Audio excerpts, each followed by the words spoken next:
You know that moment, right? The kids are screaming, you're totally frazzled, and the whole house just feels like it's about to, well, explode. Yeah, we've all been there. But what if the answer isn't another timeout? What if it's a story? Dear book lovers, welcome to another insight-packed book summary episode of Summarypedia. We are here to bring you more titles in less time. And today, we are diving deep into how the simple art of storytelling can be a total game changer for connecting with the people you love. In this explainer, we're going to explore the incredibly practical and honestly beautiful lessons from the book 7 Secrets of Spontaneous Storytelling by Danyah Miller. This isn't just about entertainment, folks. It's a guide to using stories to connect, to heal, and to calm all that chaos. So let's get into it. Now, this book isn't what you might think. It goes way beyond just telling a good bedtime story. It's really a powerful guide for reconnecting in a world that, seems designed to pull us apart. Danyah Miller kicks things off with this huge, fundamental truth. We are literally wired for stories. It's just how we're built. It's how we learn, how we bond with each other, and how we make sense of this crazy world. This isn't just some nice little hobby. It's absolutely essential.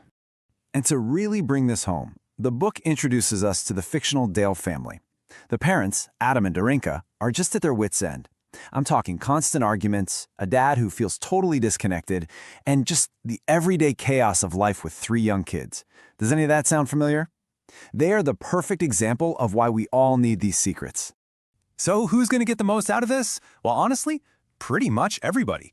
If you're a parent trying to stop a tantrum in its tracks, a teacher hoping to grab a classroom's attention, or heck, even if you're just someone who wants to feel a little more connected and creative in your own life, these lessons are for you, for sure. All right, so what's the very first secret? Let's dive in.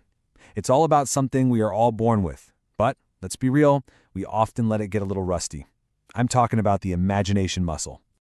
So in the book, this wonderfully wise character named Dorothy explains it just perfectly.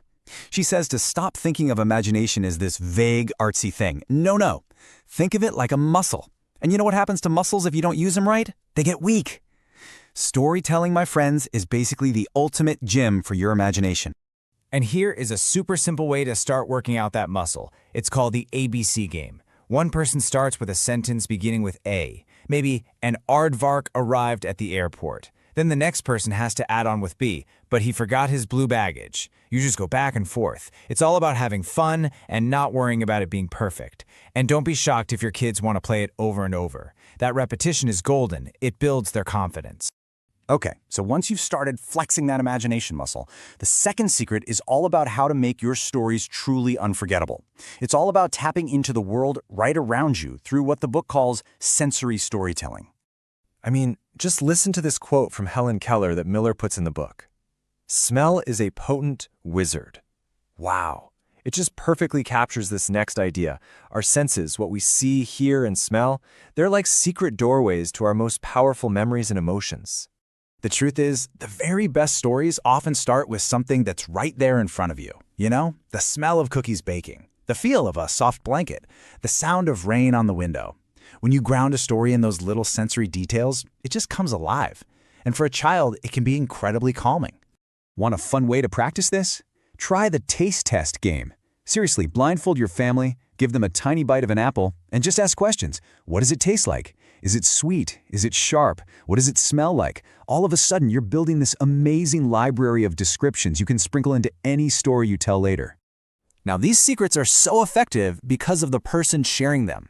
So you might be wondering, who is the storyteller behind all these amazing ideas? Let's take a quick look at Danyah Miller herself. So, Danyah Miller isn't just some author who thinks this is a nice idea. She is a world-class professional storyteller who's performed for audiences all over. But, and this is the crucial part, she's also a parent who has used these exact same tools to get through the tough days of family life. She's been in the trenches. That's what makes her advice feel so real and so powerful. And hey, don't just take my word for it. The legendary author Michael Morpurgo, the guy who wrote Warhorse, he actually wrote the foreword for this book.